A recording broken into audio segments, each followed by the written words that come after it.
9 నెలలు మలమూత్రాలతో స్త్రీ గర్భంలో ఉండి ఆపై స్త్రీ యోనిలో నుంచి బయటకు వచ్చాడని క్రైస్తవ బోధకులు అంగీకరించవలసినదే. పురుషుడి సంపర్కం ద్వారా మేరీ గర్భం ధరించలేదు అని చెప్పి బైబిల్లో ఉందనుకోండి, సరే దాన్ని నమ్ముదాం కాసేపు. మరి ఈ యేసు ఎలా జన్మించాడు, ఆయన జననం ఎలా జరిగింది? 9 నెలల పాటు అధోముఖంగా, అంటే గర్భంలో ఆ శిశువు తల కిందకి కాళ్ళు పైకి పెట్టి ఉంటుంది. ఆ మలమూత్రాలు అన్నీ ఆ గర్భాశయంలోనే ఉంటాయి.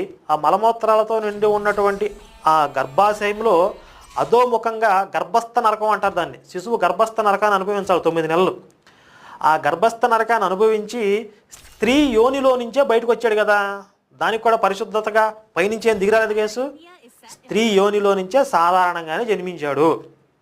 ఈ విషయాన్ని క్రైస్తవ బోధకులు అంగీకరించవలసిందే. కానీ ఆదాము అసలు స్త్రీ ప్రమేయం కూడా లేకుండా పుట్టాడని బైబిల్ చెప్పింది. మరి